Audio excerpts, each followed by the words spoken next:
see God restoring, delivering, and healing his people because he is compassionate, merciful, and faithful.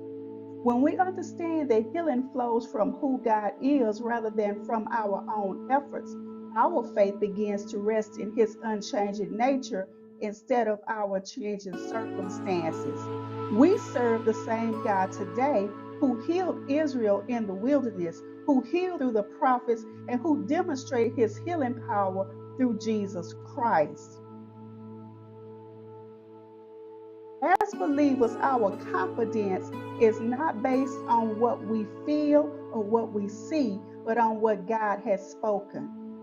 When sickness, fear, or discouragement tries to overwhelm us, we can stand firmly on his promise and declare, "The Lord is my healer."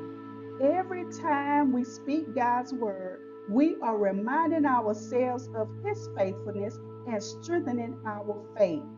Whether healing comes instantly or over time, we continue to trust the God who cannot lie. Let this truth become deeply rooted in your heart. Jehovah Rapha has not changed. His promises have not failed. His power is still available to those who place their faith in him.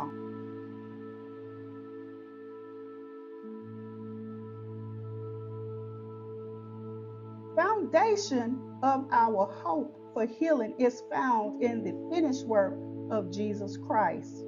Isaiah prophesied hundreds of years before Jesus was born that the coming Messiah would bear our griefs, carry our sorrows, and that with his stripes we are healed. Isaiah 53 and 5. Peter later looked back to the cross and declared, "Who his own self bare our sins in his own body on the tree, by whose stripes ye were healed." And that was 1 Peter 2 and 24. These passages remind us that the cross was more than a place where our sins were forgiven. It was the greatest demonstration of God's love and mercy toward humanity. Jesus willingly endured suffering so that we could be reconciled to God and find hope, peace, and restoration through him. Every stripe he bore testifies to the depth of his sacrifice and the completeness of his saving work. As believers, our faith is anchored in what Christ has already accomplished rather than in our own strength or feelings.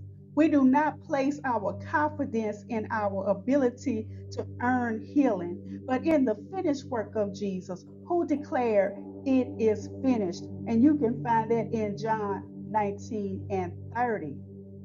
Whether we are praying for physical healing, emotional restoration, or spiritual renewal, we approach God with confidence because of Christ's sacrifice. He finished the work. His finished work gives us hope to persevere, trust his promises, and believe that nothing is beyond his power.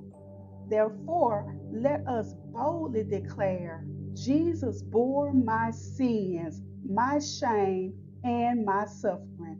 My hope is in Christ alone, and I trust his finished work completely."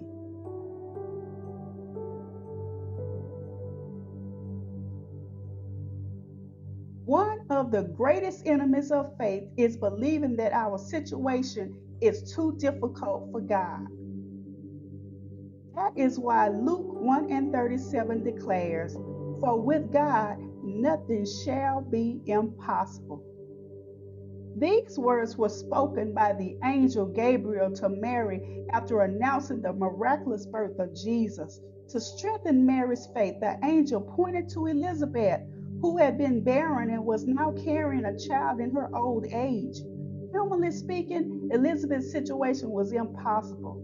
She was beyond childbearing years, and for decades she had lived with disappointment. Yet what was impossible for man was completely possible for God. Elizabeth's testimony reminds us that God's promise